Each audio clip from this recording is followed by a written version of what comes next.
Even in our modern world full of highly technological machines and devices, it is still impossible to predict when rock slides, such as the recent one in Graubünden, or earthquakes will occur, and how exactly they evolve. This is partly due to the fact that despite many years of research, scientists have only just begun to understand the behavior of gravel and sand, particularly when mixed with water or gases. A team of researchers led by Christoph Müller at the Department of Mechanical and Process Engineering of the ETH Zurich and Klaus Pressmann at the Institute for Biomedical Engineering of the ETH University of Zurich, together with colleagues at Osaka University in Japan, have now developed a new technique that could make it much easier to study such phenomena in the future. Many natural phenomena and natural catastrophes could thus be better understood and predicted more easily. Powders and grains in the chemical industry. Granular systems, a generic term for anything that resembles grains or powders, play a pivotal role, not just in nature. They are equally important in practical applications, such as the chemical industry, where 3/4 of the raw materials are granular substances. A frequent problem facing the chemical industry is that production flows may be interrupted, for instance, by unforeseen and poorly understood jamming or demixing of the granular materials used. Even a small increase in the efficiency of the production processes through improved knowledge would allow one to save a lot of energy, explains Alexander Penn, a PhD student in the group of Müller and Pressmann.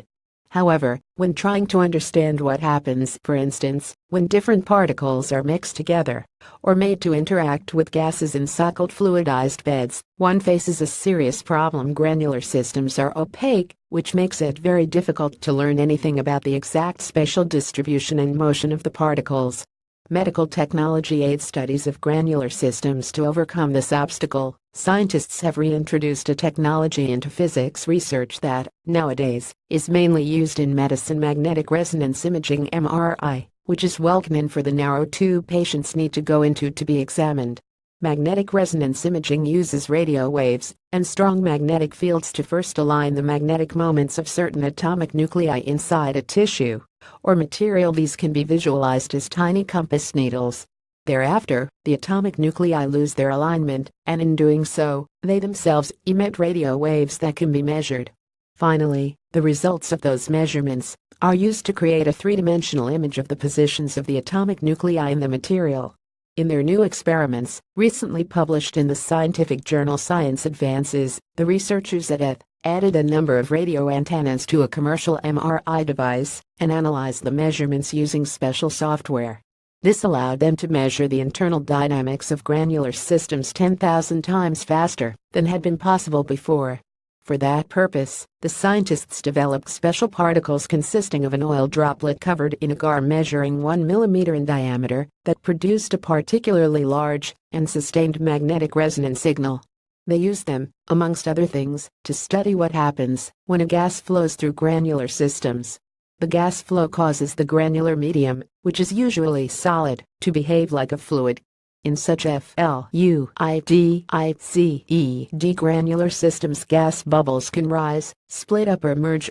Until now, it was impossible to study such bubbles in real time.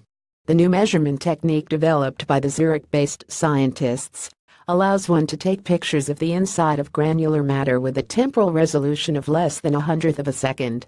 Moreover, a clever analysis of the magnetic resonance signals makes it possible to measure the velocities of the individual particles and, thus, to obtain additional information about the dynamics of those complex systems. Applications in carbon capture. There are numerous possible applications of the knowledge obtained using the new technique. The researchers are planning, for instance, to carefully test existing theoretical models for granular systems and, where necessary, to improve them. Among the models to be tested are the spontaneous demixing of granular mixtures of particles having different sizes, which can lead to problems in industrial applications, as well as the spontaneous jamming of flowing systems. Bubble formation in granular systems exposed to gas flows, on the other hand, is important for procedures in which a gas is supposed to react as strongly as possible with catalyst particles.